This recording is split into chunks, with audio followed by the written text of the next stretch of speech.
politik ini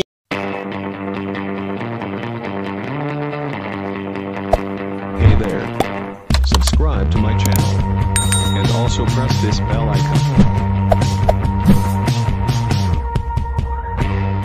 memang begitu. Sebelum pilihan raya, spekulasi itu memang ada saja. Dan seperti mana yang kita sedia maklum pun, kalau saya boleh pinjam perkataan Ketua Menteri di suatu masa dahulu, dia bilang politik ini dinamik.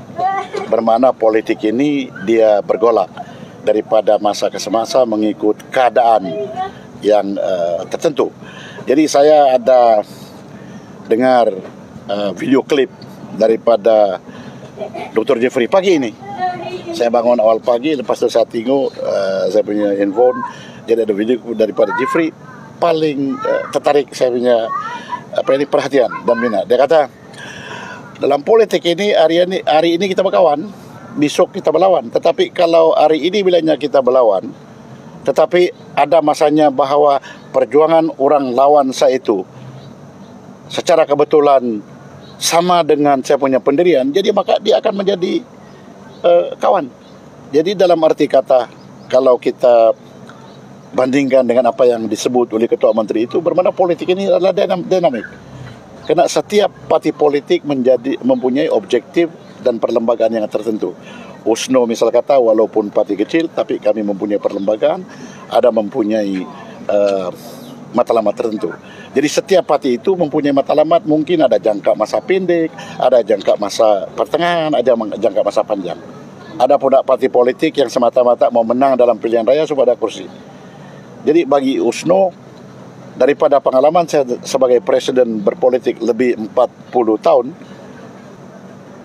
sedikit sebanyak saya nampak di mana hala tuju masing-masing. Jadi bagi saya, kami menunggu bila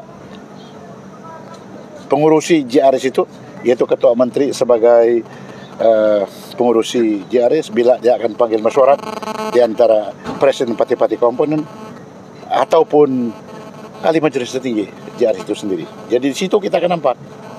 Karena USNO telah menyuarakan bahawa kita mau bertanding 73 kursi. Dan suara itu adalah suara daripada Jeffrey. Saya cuma iko suara itu. Dan kalau misal kata pendirian itu 73, kalau pendirian parti lain dalam JRS itu bekerja sama dengan parti daripada Semenanjung ke mana-mana, kalau kami masih juga dengan pendirian itu, bermakna JRS itu nanti kalau datang masa dia tidak akan seperti JRS yang komponen dia 8.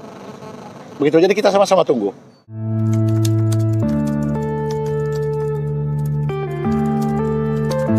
Yeah.